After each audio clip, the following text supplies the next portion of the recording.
40 years ago, most of this was desert. Now there's a glittering metropolis, the fastest growing desert city on the planet, Dubai. When I first came here, none of this existed. It was one huge big desert. Building a city like this in one of the hottest, inhospitable places on Earth seems impossible. So how did engineers do it? To find out, we will strip the city to reveal its secret inner workings and expose the ingenious technology that allowed engineers to build this jewel in the desert.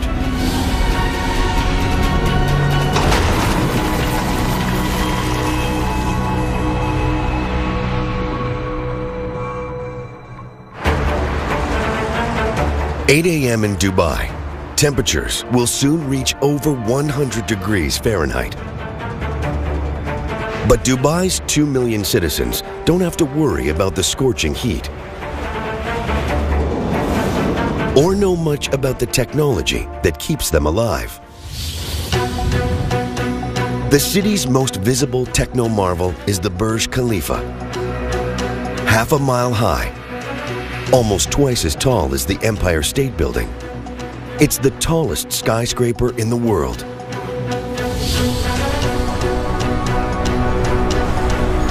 Tearing away its glass skin reveals a hive of activity. Up to 35,000 people can live and work in this gigantic greenhouse. What stops them from being roasted alive? The short answer? Water. 200,000 gallons a day for this building alone. Finding this much water in one of the driest places on Earth was a huge challenge when the building boom began 40 years ago.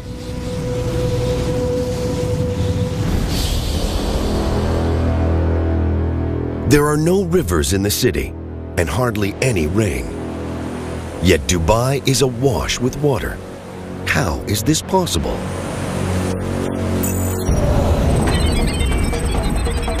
The answer lies 50 miles to the east in the Hajar Mountains. Geologist Catherine Goodenough knows this area like the back of her hand.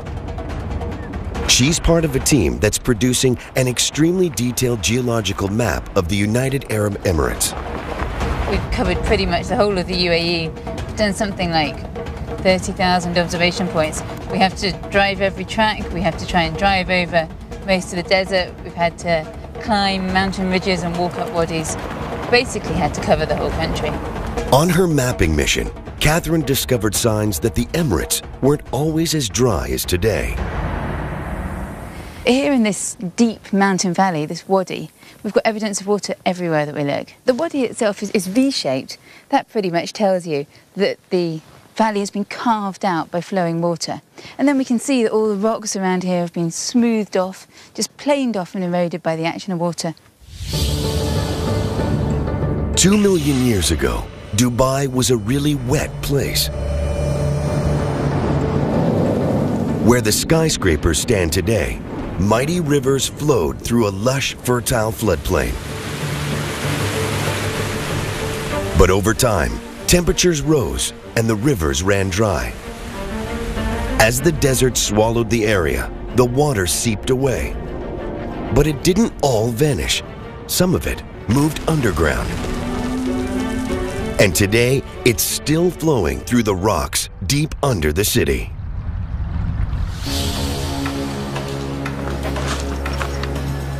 When the water's flowing through the wadis, of course, it's flowing really quickly. But once it gets underground, it starts flowing around between sand grains and pebbles and so on. It moves much more slowly. And also, of course, it can't evaporate as easily because it's not on the surface. So that water can stay there in the ground for thousands of years. And that provided the original source of water for Dubai. The ancient water kick-started Dubai's explosive growth. But it's no longer enough to quench the thirst of this expanding metropolis.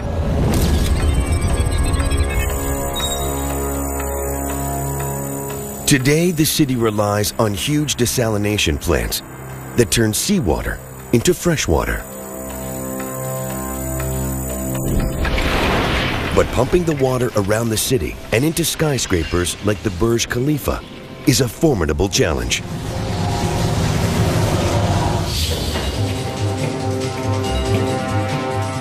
Engineer John Zwetz has overseen the installation of water networks into many of the city's towers.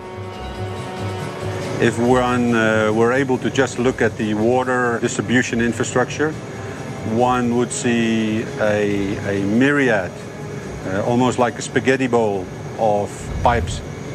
Water is distributed to every corner, at every floor, at every level.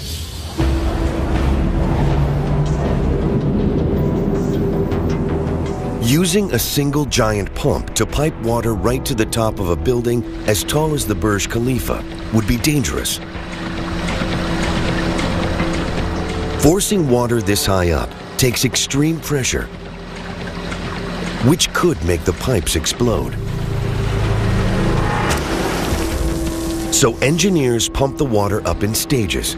First, to a huge reservoir on the 40th floor. Then, to a series of 200,000-gallon tanks, until it reaches the top of the building. Then the water simply flows back down under its own weight.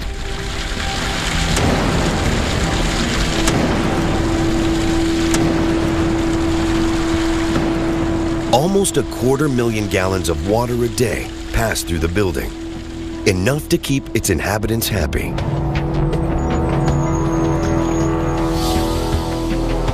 Engineers use this clever technology all over the city.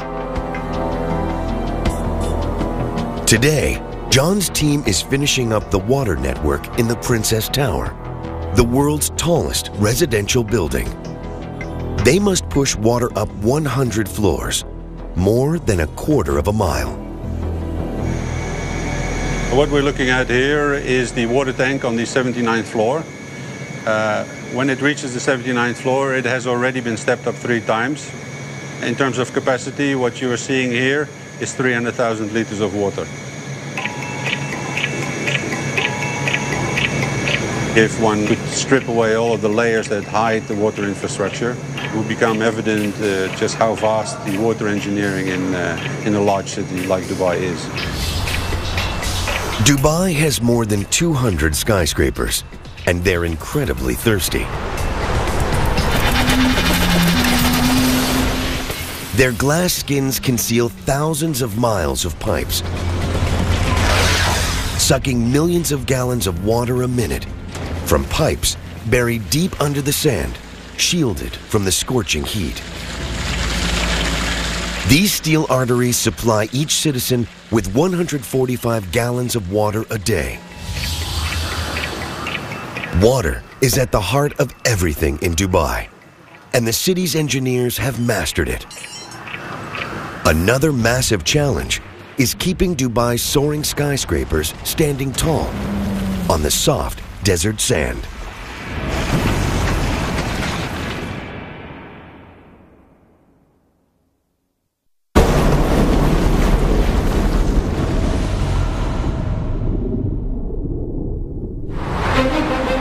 This is the most impressive street in the Middle East, Sheikh Zayed Road in Dubai. It's crammed with over 50 skyscrapers, more per block than in Manhattan. Each tower weighs up to 250,000 tons.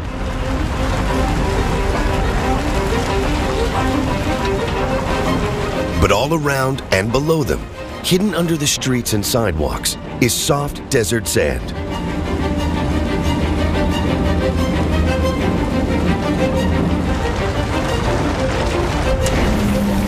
The big challenge for Dubai's engineers is to stop these towers from toppling over.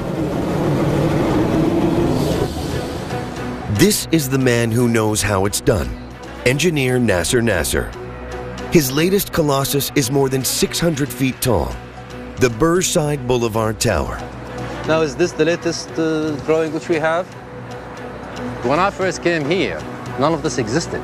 It was one huge big desert. The only way to move around here was only in four-wheel drive.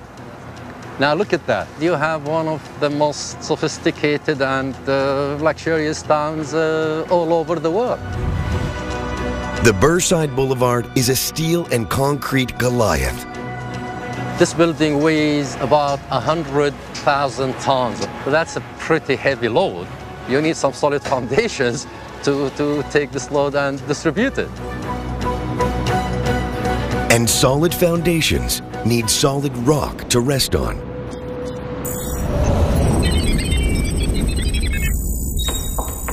East of the city, in the Hajar Mountains, geologist Catherine Goodenough reveals the origins of Dubai's bedrock. These mountains are really, really important for Dubai because it's from these mountains that the foundations of Dubai came. These rocks that we're looking at here, these were actually formed about 95 million years ago or so. They were part of the ocean floor. But then huge tectonic forces and compressional forces squeezed that seafloor and pushed these rocks up onto the edge of the continent, where they are now.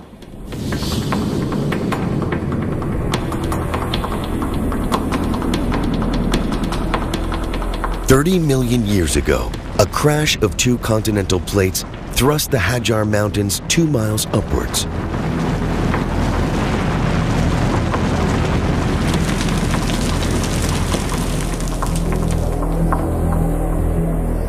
Over millions of years, water raining down on their peaks ripped rocks away from the mountains and washed them all the way to Dubai.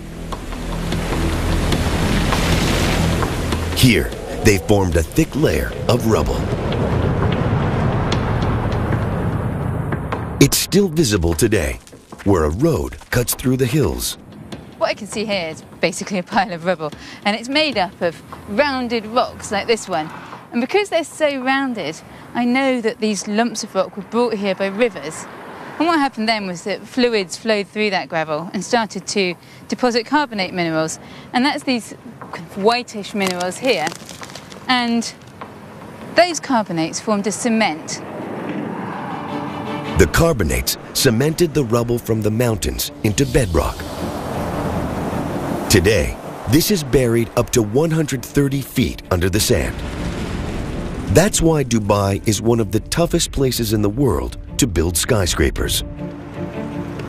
In normal countries, you have the bedrock at a very shallow depth. So then you go into it a few meters, and that would be the length that you require to hold the high rise. This is actually what we are dealing with here when we design. We have to worry about these sands, which are either loose or cemented. I mean, we're talking about such conditions existing until about 25 or 30 meters below the ground. To reach the bedrock, Nasser's team must drill through 115 feet of sand.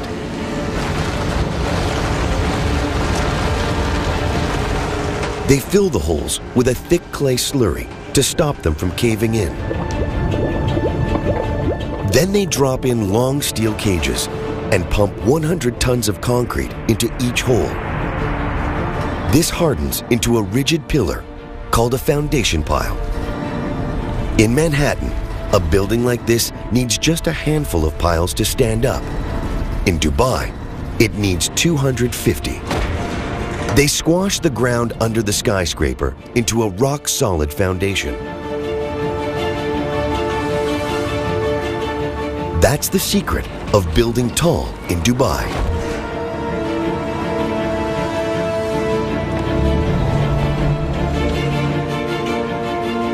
If you actually can visualize it and just look deep into the ground now, you would be actually looking at a concrete jungle with huge poles of 1 meter size. We have about 250 of them under this tower, and they stretch down to about 36 to 40 meters deep. A building like the Burnside Boulevard needs over 75,000 tons of concrete.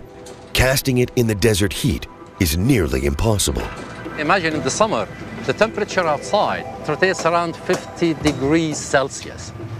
Now, that is a lot of heat. If you start in the morning, for example, and you hit the high temperatures at 12, 1, 2 o'clock, then your concrete would simply be spoiled. You cannot. You're going to have such big cracks, you're going to have to destroy it.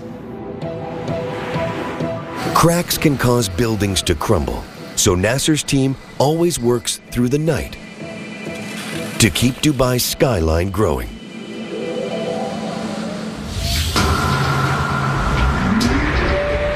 There's more concrete per block under Sheikh Zayed Road than almost any other street in the world.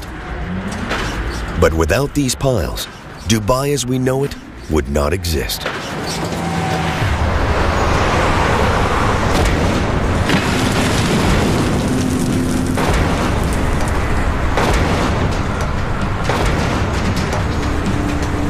The city's engineers have cracked the challenge of anchoring skyscrapers in the sand.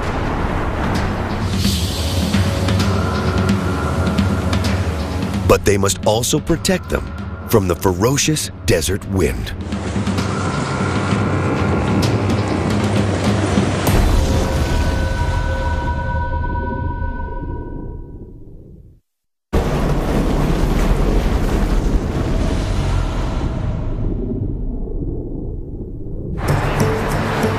Dubai's extravagance is a magnet for the rich and famous, and this is the place where the wealthiest of them come to stay. The Burj Al Arab, one of the tallest and most expensive hotels in the world. A week in this 7-star palace could set you back $100,000. VIPs arrive 700 feet up on the helipad. Landing here isn't always a breeze. Today, wind speed peaks at 45 miles an hour, a challenge even for former Canadian Forces pilot Don Douglas. We're half a mile back, 300 feet above the alien deck, establishing on final, firming winds again. As we get lower, I'm just going to load up the blades and anticipate for a little bit of turbulence. There's wind coming on one side of the strut and the other side, and then they kind of merge together, and it causes a little bit of turbulence. We're getting closer and slower, still on glide path, and we're going to start feeling the winds.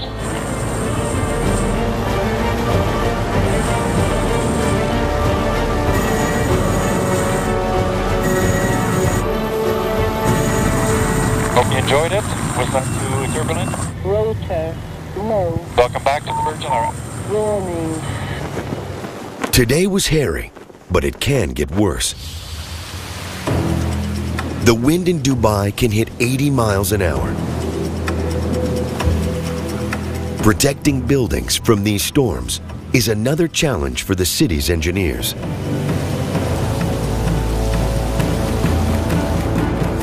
And this is the place where they come to test their designs.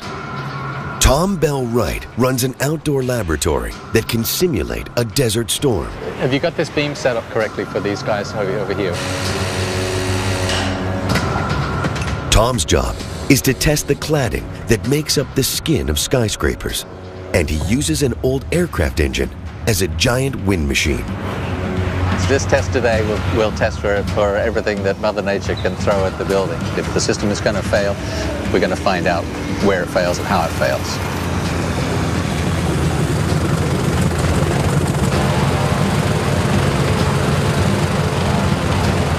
As he brings it up to full speed, it will be generating about 145 kilometers per hour. The crew add water into the mix, so even tiny cracks in the panels show up. If the inspectors spot just a trace of water inside, the design will fail.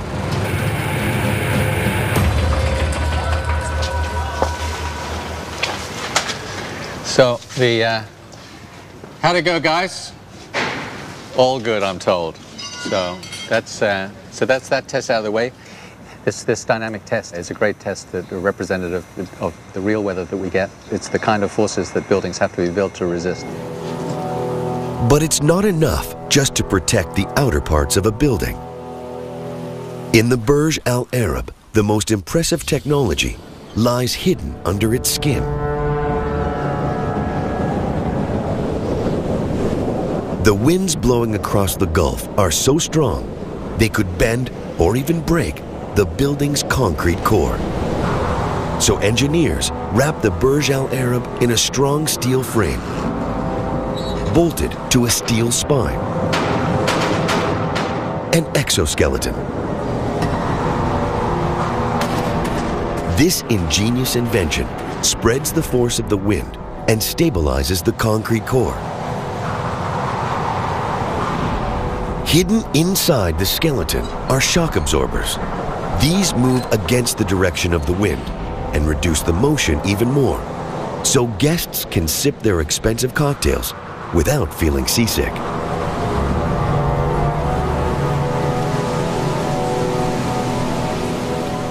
But when the winds blow from the desert, there's another threat: sand. Powerful sandstorms can appear totally out of the blue. They race towards Dubai at ferocious speeds, pelting thousands of tons of sand across the streets. The most violent sandstorms can shut down the city for days.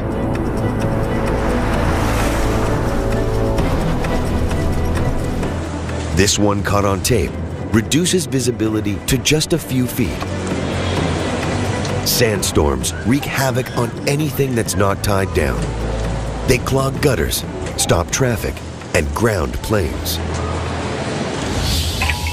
Dubai is in the firing line because it sits on the edge of the largest continuous stretch of sand in the world. The Rub Al Khali Desert. It's not the place you want to be on a stormy day. The visibility just drops to nothing, and driving around in the dunes, you've really got to be able to see where you're going. Catherine has ventured deep into the Rub Al Khali on her mapping mission. She's become a master in the science of dune driving. If I didn't deflate the tyres like this, there'd be a really very high chance of getting stuck. There's a bit more of an adrenaline rush driving in the desert than in the mountains. It's fast and it's furious. Going over the dune now, going over a dune edge, and it's just a question of letting the car drive. There's no point in touching the brakes, because if you do that, you just end up weighing in and you can end up in all sorts of trouble very quickly. Reading the contours of these dunes helps Catherine power across them. I'm just going to have to accelerate a bit to try and get up this bit of soft sand. And it gives her clues about how the wind interacts with them. Sand dunes are a bit like puzzles, really. There's quite a lot of information in them. Heading up this dune, I can see that the shallow side is where the wind's coming from, blowing the sand grains up the shallow side, and then they're blowing off down the steep side. It's quite breezy today, but most of the sand is still just rolling along the surface of the dunes here. As the wind gets stronger, it starts to pick up heavier grains of sand. When they crash back down, they release a myriad of dust particles. These billow high up into the air in dense clouds of driving sand. When they finally hit Dubai, they're not a welcome sight. Especially if you're the man in charge of health and safety at the Burj Al Arab. The sandstorm will build up from the inland, and you can basically see it's like a big cloud that is running up here. The cloud is covering the whole of Burj, and we're looking at a speed of approximately 15 to 20 knots when it will hit the Burj. Everything is full of dust, everything gets dirty. 4 times a year, armed with jet washers, a daring crew get ready to launch themselves off the Burj Al Arab to give it a good scrubbing. This is a high-risk event because these people are completely relying on the ropes and the harnesses which they are wearing. The gusting wind makes this a tough job. It's currently running at 10 knots now, so it's getting very close to that borderline where we need to stop work and get the people back from the sail. It takes 14 nights to wash all the sand off the Burj Al Arab and make it gleam again for the visitors. Most of Dubai's wealth comes from a geological treasure, oil. Extracting it is another major challenge for engineers.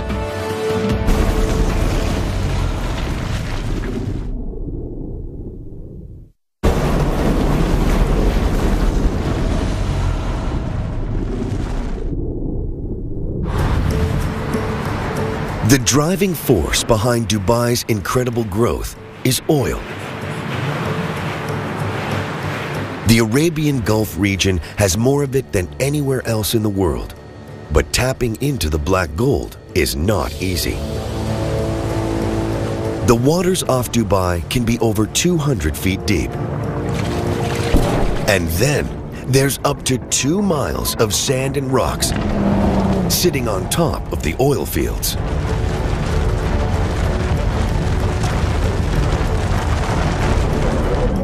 Finding and exploiting those precious reservoirs is a real challenge.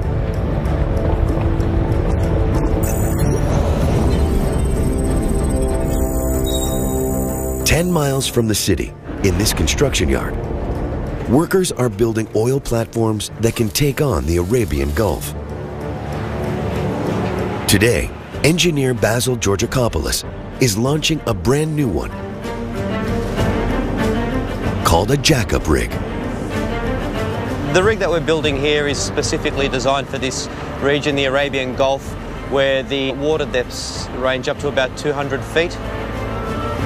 Looks like we're just about to kick off. The jack-up rig is no ordinary oil platform. It's designed to be mobile and hunt for oil. Start rolling, start rolling. Traditional production rigs stand in one spot, fixed to foundations drilled deep into the seafloor.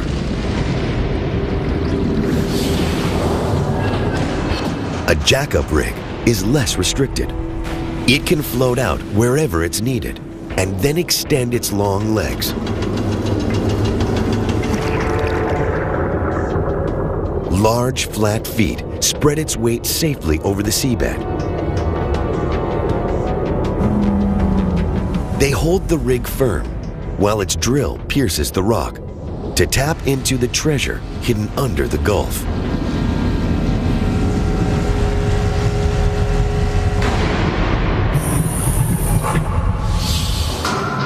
A rig like this costs $165 million to build, and we can have up to 1,000 people working on it at any one time. Such a big investment is only worth it because the returns out here are immense. The Arabian Gulf holds over 500 billion barrels of oil, the bulk of our planet's known oil reserves. How did so much oil end up in one place? Answers lie 15 miles north of the city, in a shallow lagoon. This is one of the kind of untouched bits of coastline, and I can see kind of zones that would be covered by the tide at high water. The tide has left behind thick layers of algae in the lagoon. It's got very dark, organic-looking stuff here along the tide line. I think this might be what we're looking for.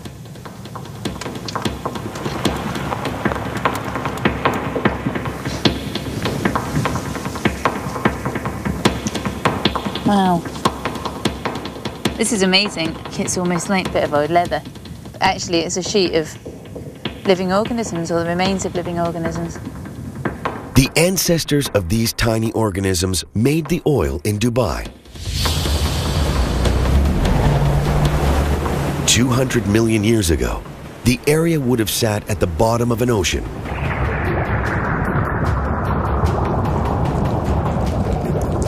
Its warm, shallow waters teemed with microscopic sea creatures. As they died, they formed a carpet of cadavers on the seafloor. Sediments settled on top, increasing the pressure and heat below. Over time, this transformed the dead sea creatures into oil. This black gold sat trapped until cracks in the rocks around it allowed it to ooze upwards and pool in hundreds of pockets deep under the Gulf. It's this geological accident that really put Dubai on the map. In the construction yard, Basil's rig is ready for action. The crew must now move the 6,000-ton steel monster onto an ocean-going barge. There's a lot of eyes watching, and it's a very critical operation so that we can actually achieve the delivery date. Right side, right side, right side, right side. They have just 80 minutes at high tide to complete the operation. If they fail, the barge could be grounded. This is the first time we try this barge, and I don't want to run out of time. At the moment, everybody's sort of watching these ramps that have moved a little bit with the tide. The team floods ballast tanks in the front of the barge to balance the massive weight bearing down on the back end. This is when the barge is really starting to feel the bending moment now. We're just going to go and watch the bow, because as the weight shifts onto the barge now, she's going to tend to want to tilt forward. All going very well, actually. The ballasting has been good. The weight's shifting nicely, so excellent. The rig makes it onto the barge just before the tide turns. In a few weeks, it will join the hunt for oil and power Dubai's expansion.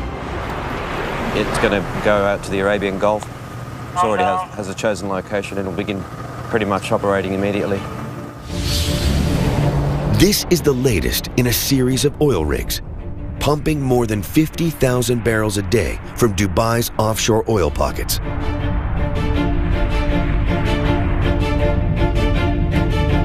Together, they generate more than $1 billion a year for the city. Oil helped Dubai explode into the thriving economic hub it is today. But as more and more people flock here in search of a paradise retreat, the city is running out of space.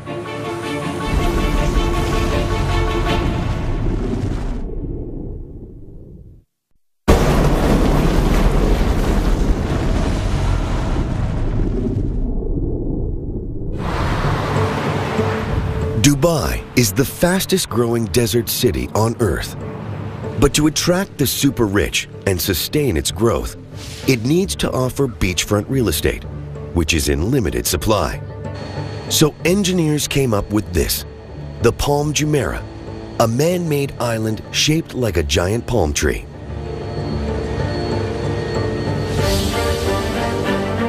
It's a monumental feat of engineering. Pulling the plug on the ocean reveals its true scale.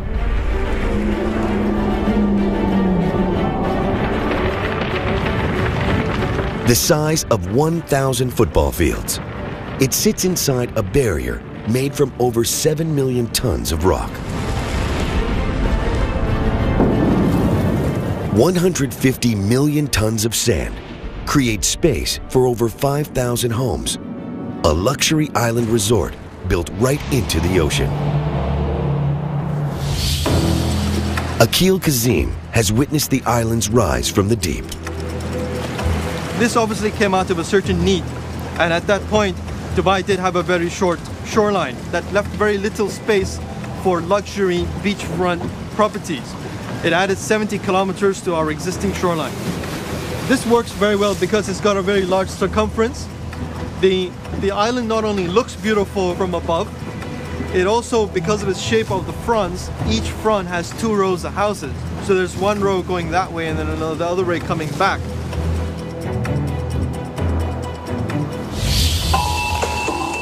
Man-made islands like the Palm are the ultimate way to expand the waterfront in Dubai. And this is the type of machine they use to build them. The cutter suction dredger, Khalij Bay. It can rip over 100,000 tons of sand and rock off the seafloor every week. Its secret weapon? This lethal cutter head. On the cutter head there are the cutter teeth mounted. These are the hammers that break the material. We are dredging rock, we are dredging sandy material. In this cutter head, at the inside there's a big suction mouth, and it sucks up all material that has been loosened by the head itself. better not fall in. Building an island from scratch takes a whole fleet of dredgers. They must harvest more than 150 million tons of sand. A satellite feeds the exact shape of the island to the ship's navigation systems. Pipes shoot the sand back into the sea until the rough shape of the island rises above the surface. Finally, boats with huge suction pumps smooth out the edges.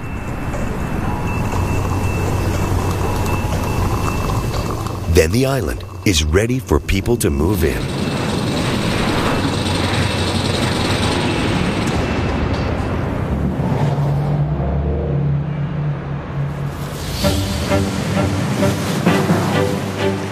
To buy here, you need cash.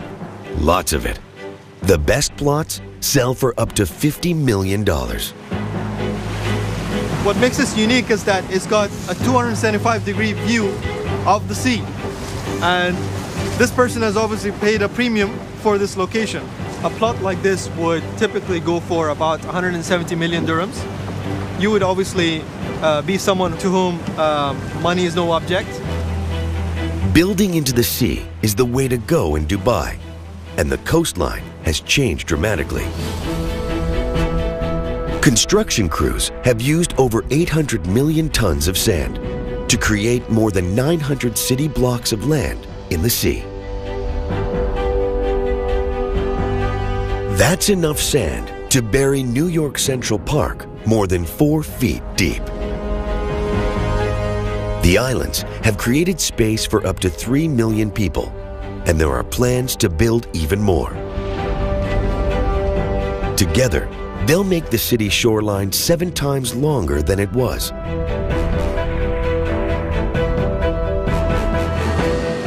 The dredgers have changed the coast of Dubai beyond recognition. But nature is fighting back. The wind and currents threaten to drag the sand back out to sea.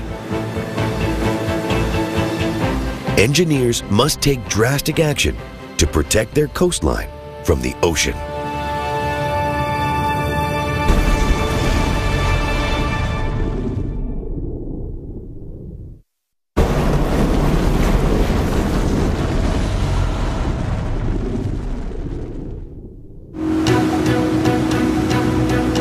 Miles from Dubai's coast, a team of divers is heading for the city's latest mega project. The World Islands, 500 million tons of sand sculpted into a map of the globe. Defending these islands from strong currents and winds is the latest challenge for city engineers. Brendan Jack is on his way to inspect the island's breakwater, a huge wall of rocks that shields the islands from erosion. The team is searching for a recent addition to the site. We're using the GPS to try and find the location of it because we haven't marked it on maps. We're keeping the location of it quiet. This top secret location is the site of one of the most daring projects ever undertaken in Dubai. That here? Okay. 4 years ago, divers discovered a huge coral reef, a rare find in these waters. But it lay at the entrance of a busy harbor, and the corals were dying. Brendan and his team took on the challenge of moving the entire reef to the World Islands breakwater, a seemingly impossible task, never tried before. When the work was done, there was no guarantees of success. The coral we had here was what's called a hard or encrusting coral. It grows very tightly on the rocks. So if you use traditional relocation methods, it wouldn't work here. The reef was the biggest in Dubai, with 22,000 colonies of corals. If the team tried pulling them off the rocks one at a time, they would kill 1 out of 3. So they came up with a radically new technique. They drilled holes into the boulders that formed the reef, filled them with non-toxic glue, and inserted steel rods. Then they were ready for the big move. A crane lifted the boulders from the seabed and tied them to a barge.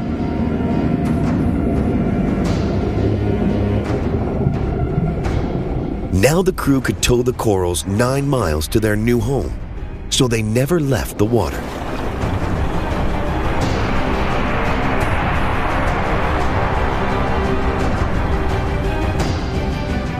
Moving over 1,000 boulders, each weighing around 5 tons, was an epic endeavor.